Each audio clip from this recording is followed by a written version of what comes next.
صلاة الله سلام بسم الله الرحمن الرحيم. السلام عليكم ورحمة الله وبركاته.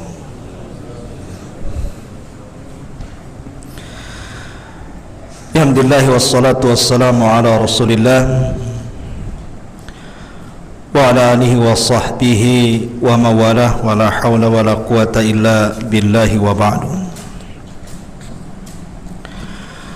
Alhamdulillah, pada malam hari ini kita bisa melanjutkan kajian kitab Tauhid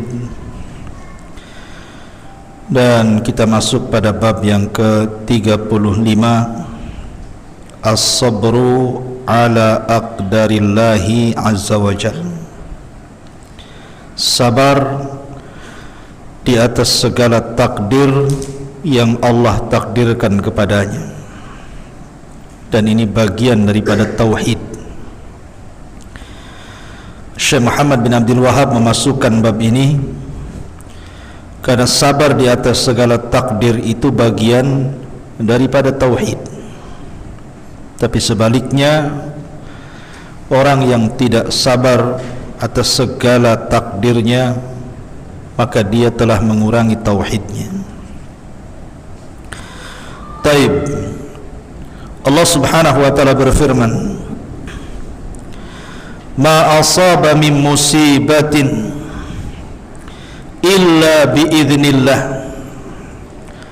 Wa man yu'min billahi yahdi qalbah.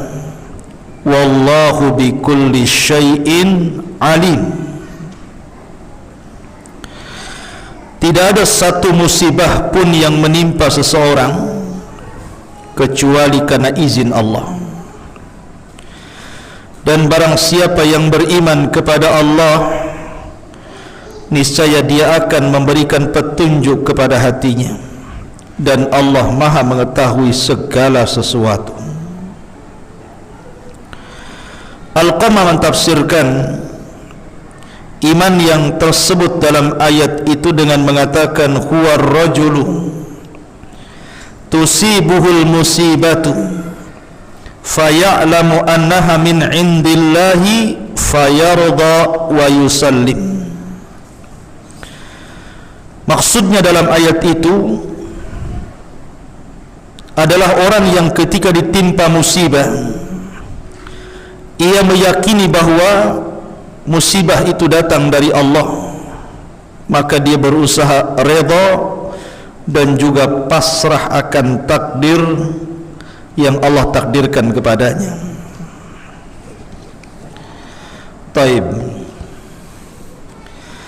Ma'asyiral muslimin yang dimuliakan Allah Subhanahu wa taala, terkadang ada orang diberikan nikmat yang begitu banyak, ikhwan. Rumah sudah sedia, istri sudah ada, anak-anak lucu-lucu, sehat-sehat. Setiap pagi rutinitas dia bekerja, kemudian sore dia pulang kerja. Setiap hari libur dia bawa keluarganya. Begitulah kehidupan manusia. Ada yang diberikan nikmat oleh Allah Subhanahu wa taala seolah-olah bagaikan surga dia di keluarganya. Tapi suatu ketika tiba-tiba dikejutkan, Allah Subhanahu wa taala turunkan musibah kepadanya. Lah, bagaimana cara menghadapinya? Tiba-tiba dia dipecat dari perusahaannya. Tiba-tiba anaknya sakit ataupun meninggal. Tiba-tiba muncul masalah, akhirnya bercerai. Begitulah musibah, ikhwan. Manusia itu tidak diciptakan dalam kondisi keadaan senang terus. Pasti ada susahnya. Lah, yang harus kita kemas dari musibah ini, antum harus yakin bahwa musibah itu datang dari Allah Subhanahu wa taala.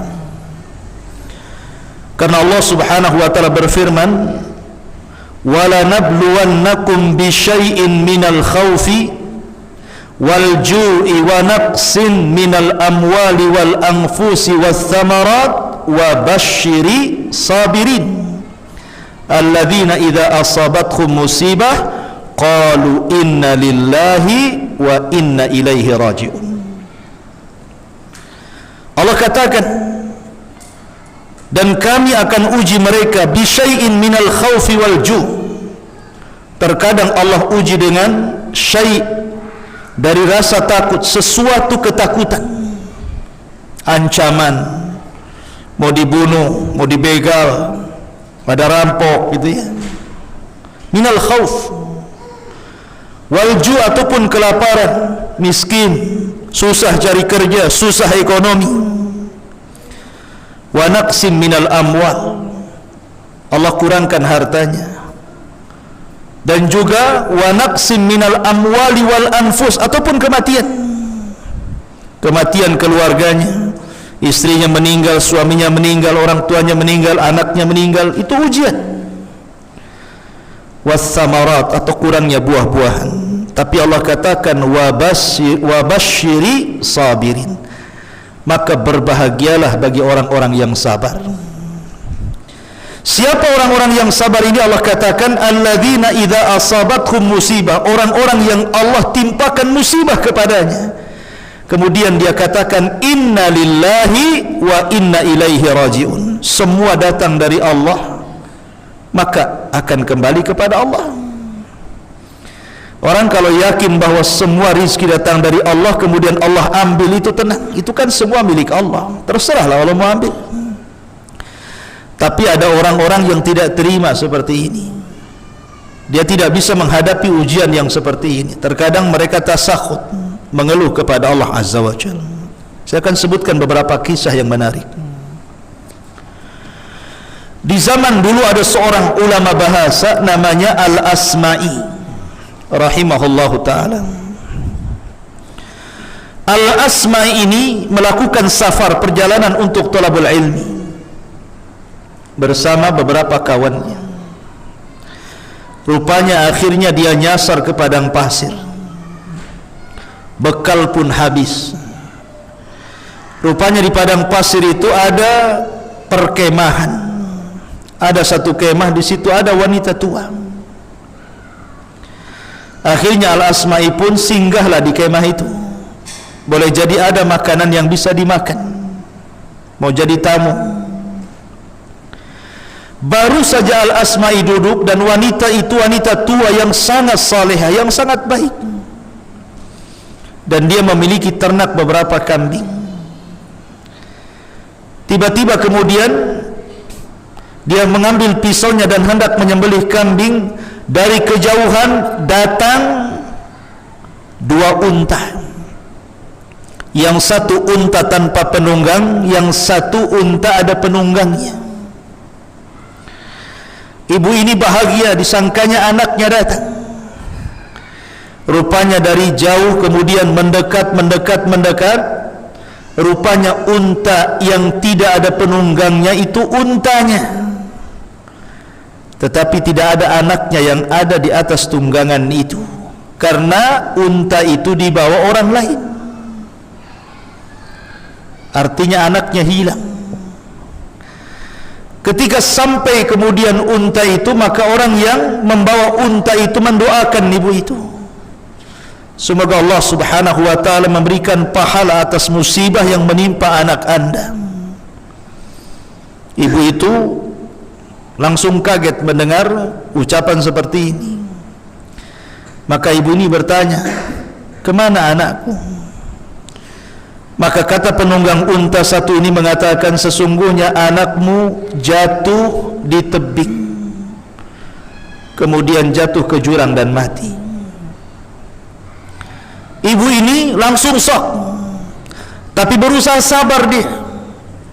Akhirnya dia mengatakan kepada penunggang unta itu, bisakah kau turun, sembelihkan kambing itu, kemudian kita masak, ada tamu. Lihat sabarnya di sini. Dalam kondisi dia mendengar berita anaknya meninggal, dia sempat-sempatnya mengatakan kepada orang itu, ayo kita sembelih kambing, ada tamu. Akhirnya disembelihlah. Asma'i hanya bisa mendengar, terpukau kaget. Sesabar itu ibu itu. Setelah kemudian kambingnya disembelih, dikuliti, kemudian direbus, kemudian dihidangkan, ibu ini mengatakan kepada Al-Asma'i, "Ya Fulan, saya melihat anda ini orang alim. Bisa enggak kau bacakan satu ayat kepadaku untuk menenangkan hatiku?"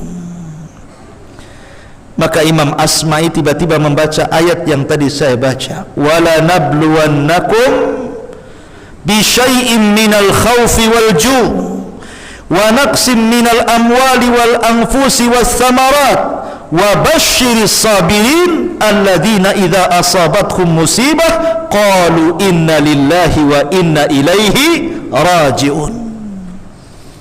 Ketika ibu ini mendengar inna lillahi wa inna ilaihi raji'un, tenanglah ibu ini, dan dia pun mengatakan, "Ya Allah, Allahumma ajirni fi musibati." Ya Allah, berikan pahala atas musibah yang menimpaku. Lihat, mungkin kalau antum posisi di ibu ini nggak gitu. Maaf ya, saya harus cari anak saya dulu, sebaiknya kalian pulang gitu ya. Ya, begitulah orang-orang di zaman dulu itu mencerminkan bagaimana sabar di atas takdir. Bahkan ada seorang syekh itu bercerita, ini kisah nyata ya. Jadi ada seseorang kedatangan tamu. Orang ini punya 3 anak, semua kecil-kecil, belum balik, masih belum berakal ya. Datanglah tamu rombongan.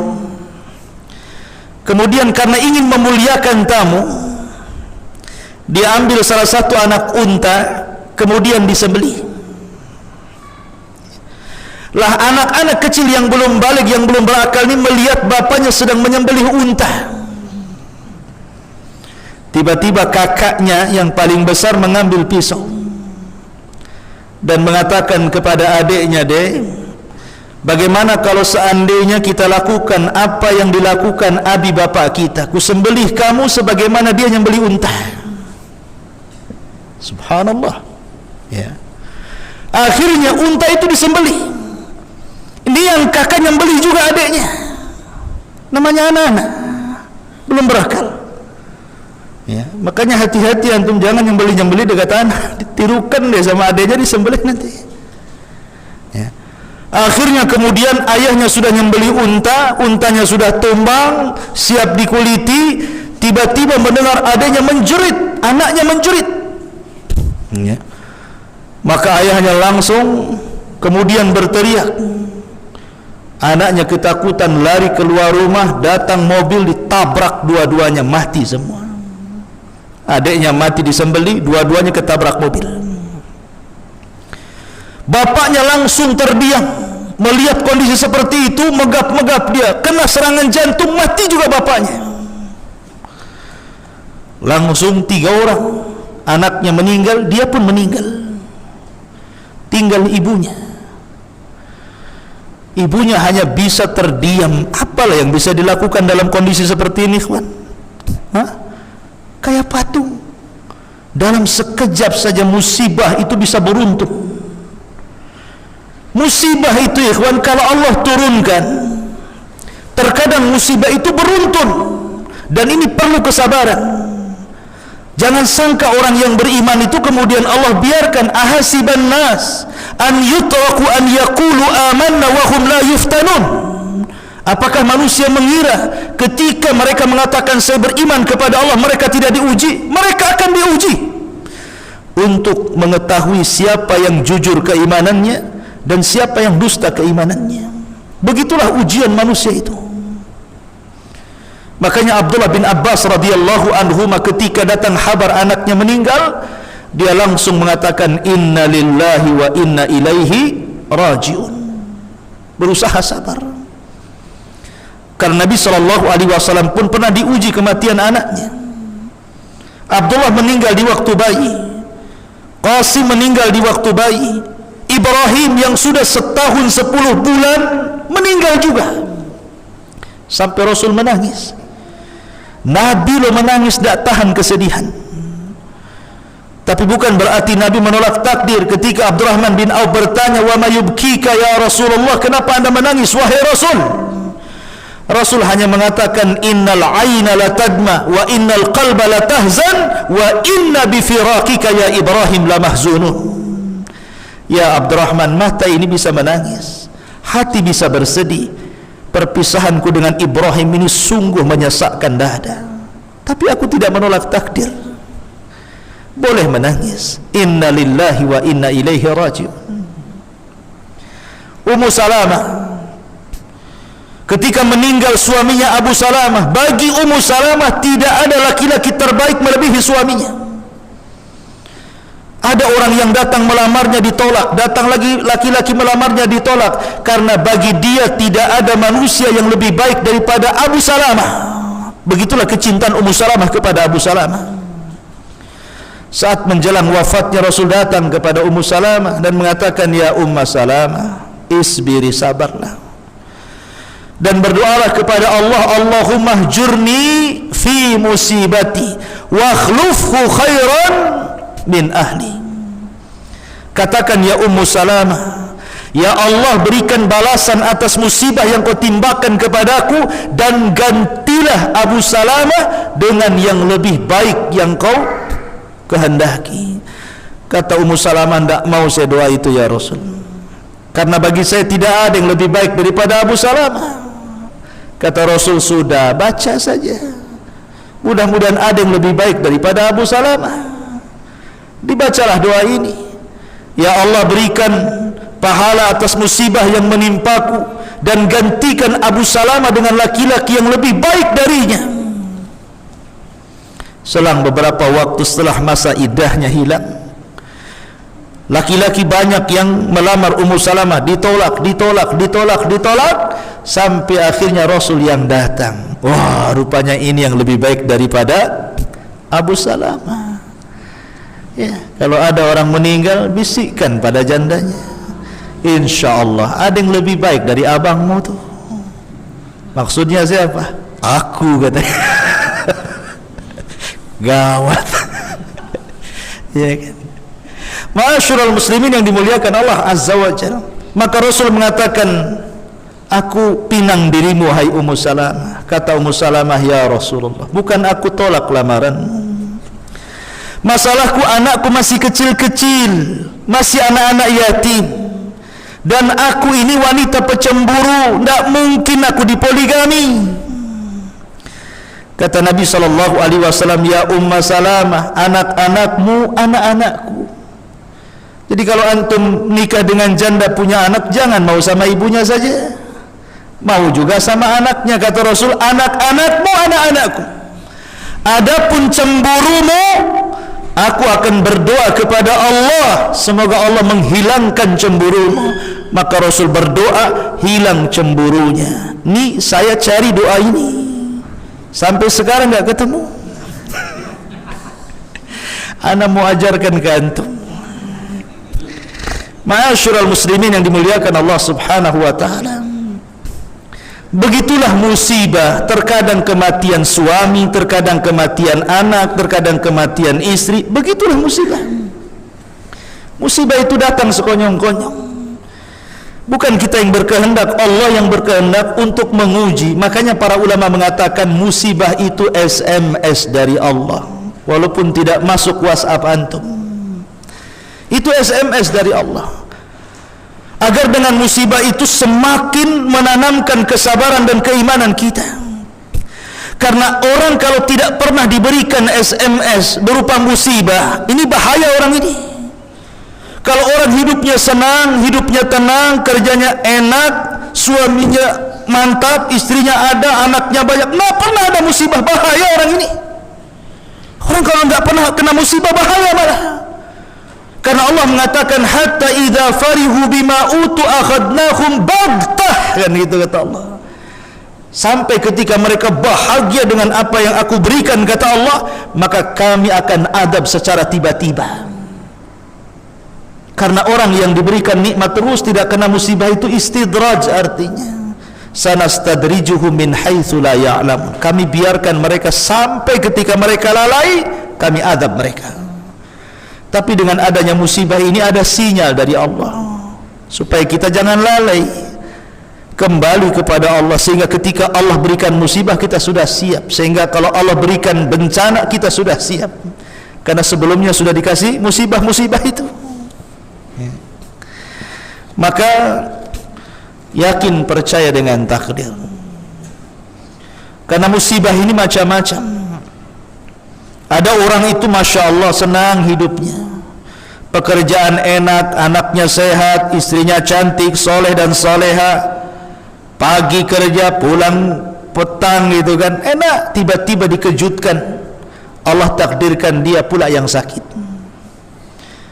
Medical check up ke dokter, sakitnya parah, ya, komplikasi sakitnya. Dia tidak tahu karena nggak pernah medical check up. Sekali sakit parah, terbaring, stroke dia.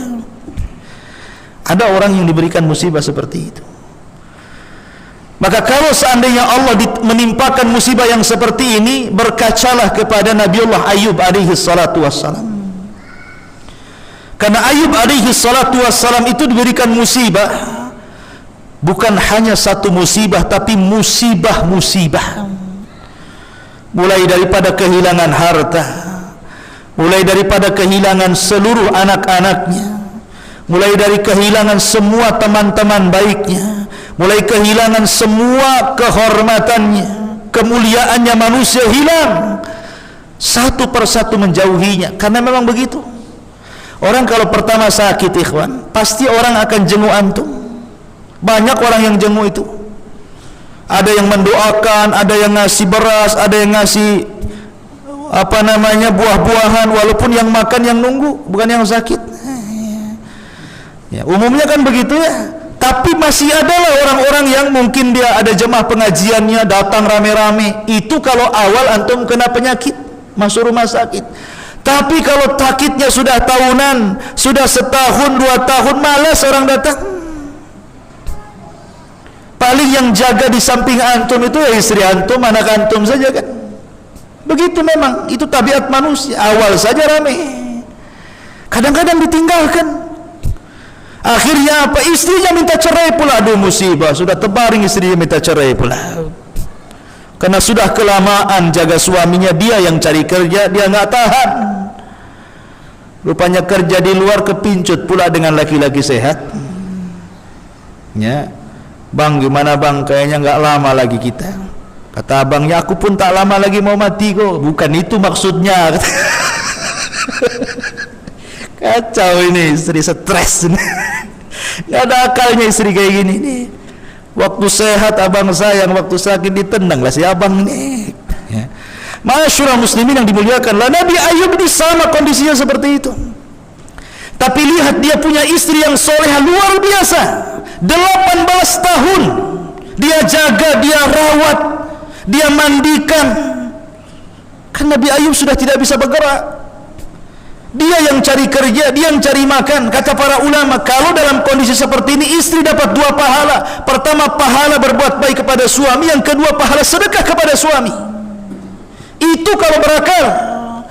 Cuman wanita zaman sekarang akalnya ditaruh di dengkul, ya. Sehingga terkadang baru diuji seperti itu saja udah goyang tuh imannya. Apalagi ada bisikan kawan-kawannya, sudahlah, aku lihat kok kasihan itu. Semenjak suamimu sakit kau murung, jarang berdandan, sudah tak cantik, sudah tak putih lagi gitu. Datang setan, ya kan? Jadi iblis pula dia. Ya. Ma'asyiral muslimin yang dimuliakan Allah Azza wa Jalla, terkadang ada orang yang diberikan musibah seperti ini. Ya. Bahkan ada seorang ulama, ikhwan, diuji luar biasa. Terkadang diuji agamanya. Namanya siapa, rupa Al-Fadl, siapa namanya, Fadl gitu, seorang ulama tabi'in. Karena kezaliman, pemerintah ditangkap dia sama anaknya, dimasukkan ke penjara. Ya. Ini sakit bapaknya di penjara itu, seorang ulama, anaknya juga seorang ulama. Anaknya ini birrul walidain sama bapaknya. Pertama masuk penjara masih dikasih fasilitas, dia nyalakan kayu bakar, kemudian membuat air panas untuk mandi ayahnya. Tapi lama-lama dilarang oleh penjara, tidak boleh lagi. Terpaksalah dia angkat air itu ke lampu. Ya, dipegangnya lama di atas lampu itu supaya panasnya lampu itu masuk ke dalam air. Rupa-rupanya jahat, lampunya pula dimatikan. Ya. Akhirnya kemudian bagaimana cara menghangatkan air? Akhirnya air itu dipeluk sama dirinya supaya hangat badan masuk ke dalam air, supaya bapaknya bisa mandi. Ya. Sampai seperti itu ada orang-orang yang diuji, ikhwan. Itu diuji agama itu luar biasa, keluar masuk penjara, sampai di penjara disiksa luar biasa. Di zaman Khalifah Ma'mun banyak para ulama yang dipenjara, banyak para ulama yang dibunuh. Ya, manusia tidak lepas daripada ujian, tetapi mengemas ujian itu haruslah sabar. Karena ada orang itu yang berjalan di permukaan bumi terus diuji sampai akhirnya tidak ada dosa di badannya. Innama yuwaffas sabiruna ajrahum bighairi hisab. Begitulah Allah berikan balasan kepada orang-orang yang sabar tanpa batas. Ada sorga yang tidak bisa diraih dengan amal, dia pula bisa meraihnya dengan sabar. Makanya iman itu dibagi dua, separuhnya sabar, separuhnya syukur. Ya.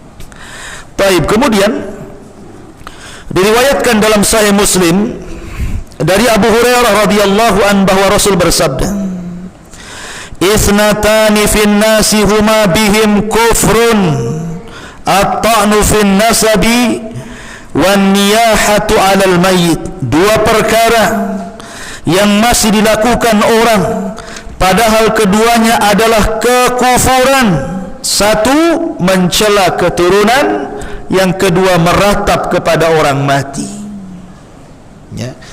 Ini adat jahiliyah nih. Karena dalam riwayat Arba'un ada 4 perkara min amril jahiliyah la yatrukuhun. Semuanya dari perkara jahiliyah yang kalian tidak bisa meninggalkannya. Salah satunya at-ta'nu fil ansab, mencela nasab, wan niyahatu 'alal mayyit, dan meratap. Lihat orang-orang Syiah itu, ikhwan.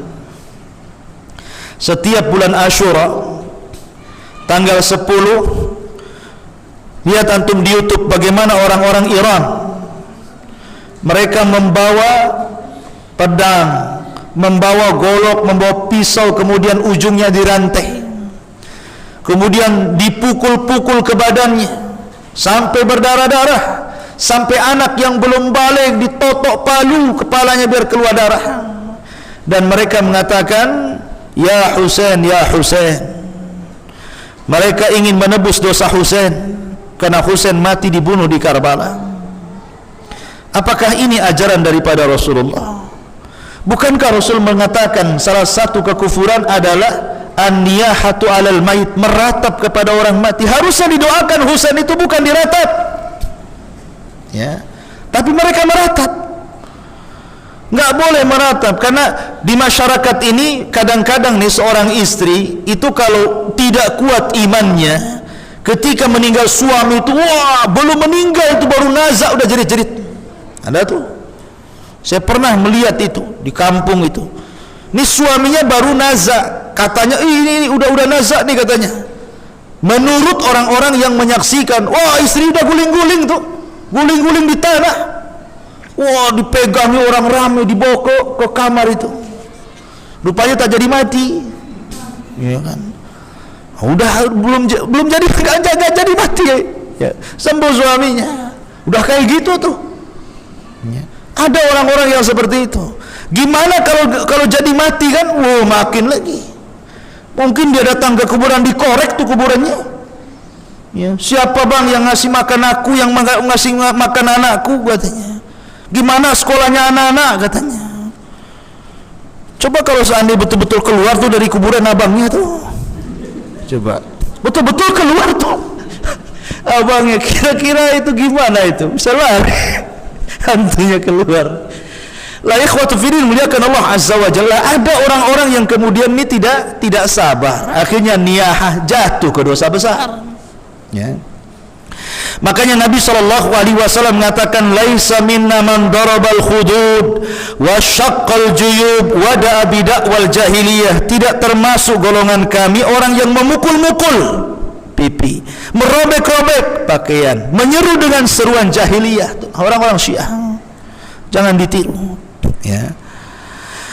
Kemudian diriwayatkan dari Anas bin Malik radhiyallahu an, "Idza arada Allah bi 'abdihi al-khaira ajjala lahu bil 'uqubati fid dunya. Wa idza arada bi 'abdihi syarra amsaka anhu bi dhanbihi hatta yuwafiya bihi yaumal qiyamah." Apabila Allah menghendaki kebaikan pada seorang hambanya, maka dia menyegerakan hukuman baginya di dunia. Lihat. Jadi kalau orang baik diuji, itu sengaja supaya makin meningkat.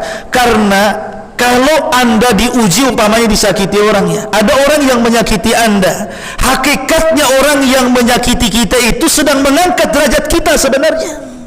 Anda tidak sadar, ada orang mencela kita, ada orang menghina kita, mendolimi kita, hakikatnya dia sedang mengangkat kita. Di mata dia sedang merendahkan kita, tapi di mata Allah, Allah sedang mengangkat kita dengan ujian manusia itu. Makanya tanamkan sebuah kaidah. Kalau ada orang yang benci kepada kita, sesungguhnya orang yang membenci itu tidak punya apa yang ada pada kita, makanya dia benci sama kita. Kalau dia membenci agama kita, sesungguhnya dia tidak punya agama. Kalau dia membenci, umpamanya kita punya ide, punya pendapat-pendapat yang baik, dia benci dengan kita karena dia tidak punya pendapat. Kalau dia membenci hasad karena harta kita, karena dia tidak punya harta.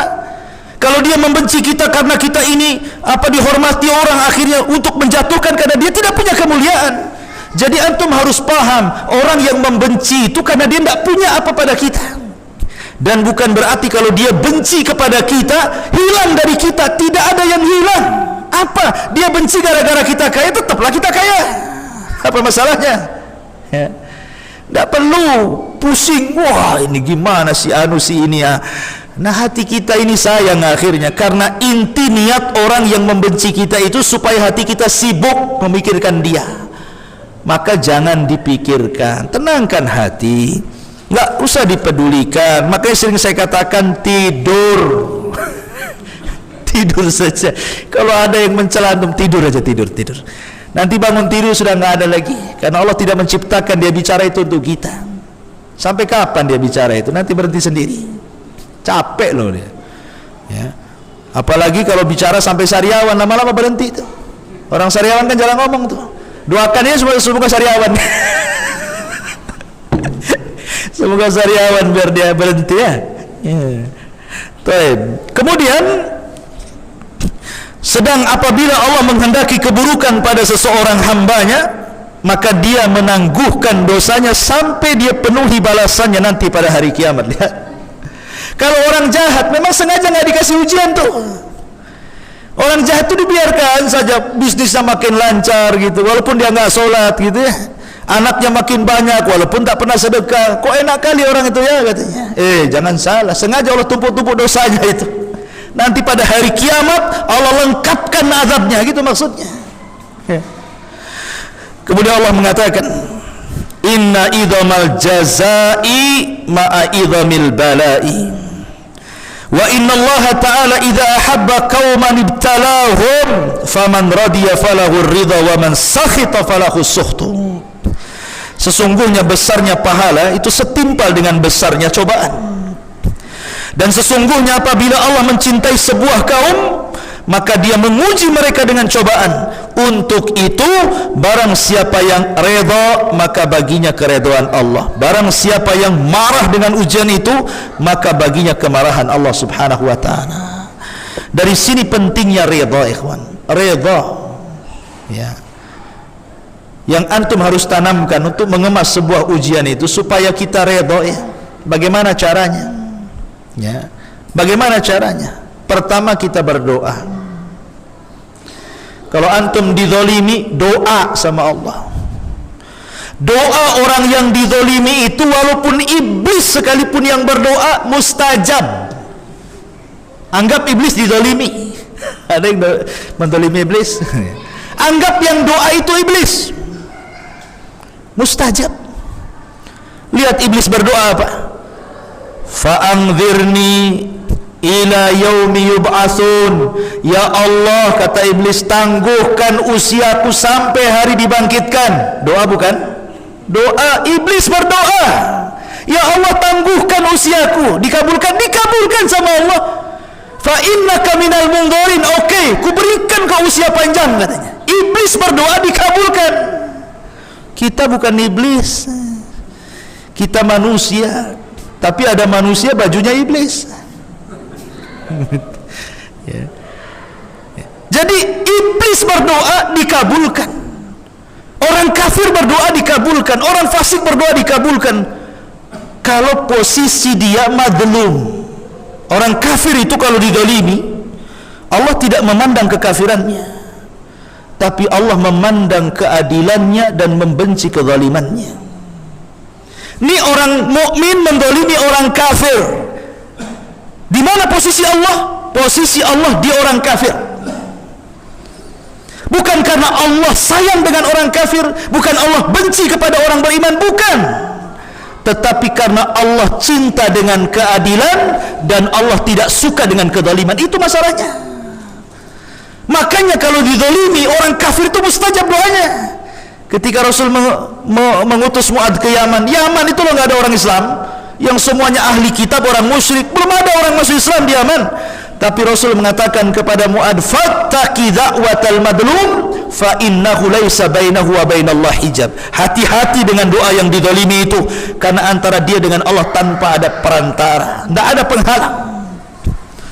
Ya, jadi kalau antum dizalimi nggak apa-apa, nggak ada masalah. Ini ujian bagi saya. Ingat, antum tidak tinggal katakan kepada Allah, Rabbi inni maglubun fantasir. Ya Allah, aku sudah dikalahkan musuhku, tolonglah aku. Seperti doanya Nabi Nuh alaihi salatu wassalam. Maka dalam hadis kursi Allah katakan, wa bi'izzati wa jalali la ansurannaka walau ba'dahin. Demi kemuliaanku dan keagunganku, kata Allah, saya akan tolong orang yang didolimi walaupun dalam waktu yang lama. Itu janji Allah tuh, pasti ditolong oleh Allah. Maka kalau antum diuji oleh Allah, disakiti, dihina, diambil hartanya, antum itu di posisi yang kuat. Karena orang yang mendolimi kita itu dia puas, akhirnya dia bisa tidur dengan pulas. Tapi posisi yang didolimi, tersakiti, tidak bisa tidur dia. Sebagaimana dia tidak bisa tidur, Allah pun tidak pernah tidur. Antum tidak angkat saja tangannya ke langit, karena tidak ada daya dan kekuatan kecuali Allah Azza wa Jal. Biar Allah yang bereskan semuanya, selesai, tenanglah antum. Daripada antum sesak dada, akhirnya dipikirin, tensi darah naik, akhirnya kolesterol numpuk, stroke lah antum jadinya. Mikirin orang itu jadi stroke kita ini. Ya. Itu biar antum tenanglah. Sudah dizalimi saja. Emang bisa apa dengan dia? Kita punya Allah kok. Ya. Ini kalau kita disakiti, diuji dengan seperti itu. Kalau memang diuji dengan kematian, diuji dengan penyakit, ya mintalah. Oh, Allah yang kasih penyakit, Allah yang angkat. Wa idza maridtu fahuwa yashfi. Minta kepada Allah supaya diangkat. Kalau nggak diangkat-angkat, sengaja Allah itu untuk menggugurkan dosa kita. Ustaz, saya sudah berdoa terus tapi tidak dikabulkan. Ini istijal namanya. Salah satu doa ditolak itu karena istijal. Da'autu falam yastajib lu. Saya sudah berdoa tapi nggak dikabulkan. Ini kalimat ini yang menyebabkan doa tidak akan dikabulkan, karena tergesa-gesa. Apa sulitnya? Berdoa saja nggak dikabulkan? Nggak mungkin nggak dikabulkan, pasti dikabulkan. Cuman pengabulan Allah itu terkadang ada yang cash, ya, ada yang ditunda nanti untuk diangkat derajat kita di sorga. Ada yang diganti, yang minta lain, yang dikasih lain sama Allah. Ya, mungkin kita meminta, ya Allah saya ini miskin, sudah 20 tahun jadi kuli bangunan, ngontrak, ya, tolonglah kasihlah pekerjaan yang layak, gaji yang layak, supaya saya minimal bisa lah nyicil rumah, cicilan syar'i yang tidak ada riba umpamanya. Nggak dikabul-kabulkan. Sekali dia naik motor, tabrak dari belakang, secara logika harus mati dia, rupanya masih hidup dia. Oh begitu caranya Allah kabulkan. Harusnya dia mati, 99% ringsek motornya, harusnya dia mati. Cuma dia terpental, cuma lecet-lecet saja. Oh, begitu cara pengabulannya. Ya. Allah hindarkan dari mara bahaya kan. Seperti cerita yang sering saya dulu ceritakan, mungkin antum sudah lupa. Ada seorang kakek, dia sudah punya istri, punya anak banyak, ingin poligami. Nih dengarkan, bagi kakek-kakek yang ingin poligami. Nih kakek nih sudah tua, tapi tuanya itu dari pusar ke atas, dari pusar ke bawah masih muda, jadi ingin poligami. Ya. Akhirnya ada pula seorang gadis. Gadis ini ya tidak terlalu tua, tapi masih gadis.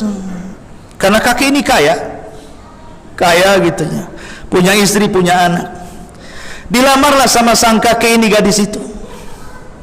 Akhirnya Allah takdirkan mau pula itu si gadis itu, dipoligami sama sang kakek itu.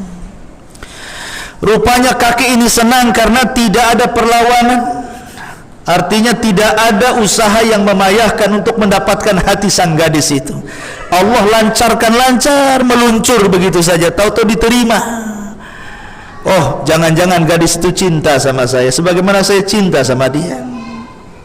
Menikahlah kakek itu dengan sang gadis. Pagi hari akad, malam hari Allah bolak-balikan hati gadis itu, tiba-tiba membenci kakek itu di malam itu. Tiba-tiba benci saja sama kakek itu dan minta cerai tanpa ada alasan, padahal sudah akad, sudah resmi, sudah sah. Malam itu tiba-tiba melihat kakek itu jadi benci. Akhirnya kemudian dia minta malam itu diceraikan. Wah, mana nih ceritanya nih? Akhirnya karena kasihan, diceraikanlah gadis itu.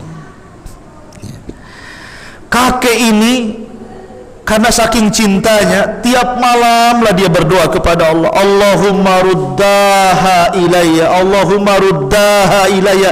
Ya Allah, kembalikanlah si gadis itu kepada aku.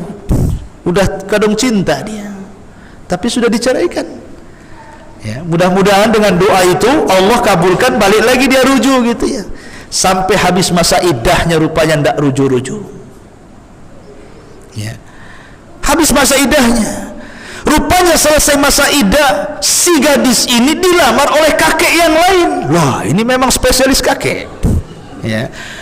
Tapi kakek yang kedua ini belum menikah. Kakek tua. Namanya Bujang Lapo namanya. Nikahlah dengan kakek yang kedua ceritanya ini. Wah, cemburu si kakek pertama ini. Tapi dia sudah berusaha berdoa seikhlas mungkin kepada Allah, tahajud tengah malam meminta. Rupanya ceritanya berbeda. Setelah menikah gadis itu dengan kakek yang kedua, Allah takdirkan barulah satu malam menikah, besoknya si gadis ini sakit. Setelah sakit dibawa ke rumah sakit, rupanya diponis kanker payudara sebelah kiri dan harus dioperasi. Akhirnya dioperasilah gadis ini payudara sebelah kirinya. Allah takdirkan koma dia. Ya. Lah ketika kemudian kanker itu sudah dipotong, rupanya menjalar ke payudara yang kanan. Dalam kondisi koma, ini harus dioperasi, kalau tidak sampai jantung mati. Rupanya dioperasi lagi 1 tahun dia tidak siuman. 1 tahun. Ini si kakek yang kedua ini saking cintanya udah habis dunianya, sawahnya dijual, rumahnya dijual, semua dijual supaya istrinya sembuh.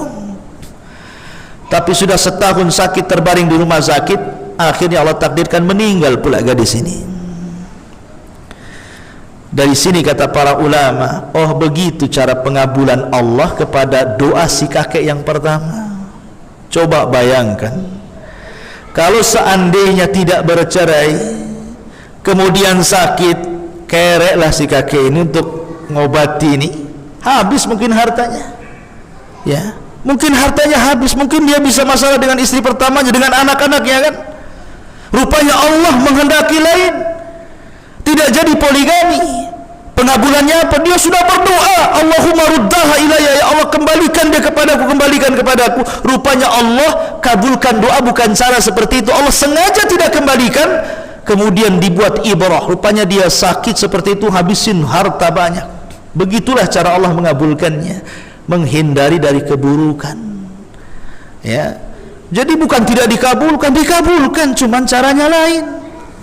Ya, jadi menghadapi takdir Allah Azza wa Jalla dengan redha, berdoa, tawakal, berusaha gitu ya, maka itu bagian daripada bersabar dengan takdir. Wallahu alam. Saya kira cukup, udah jam 9. Tidak ada pertanyaan. Subhanallah bihamdika, asyhadu an la ilaha illa anta astaghfiruka wa atubu ilaik. Allahu ta'ala. Assalamualaikum warahmatullahi wabarakatuh.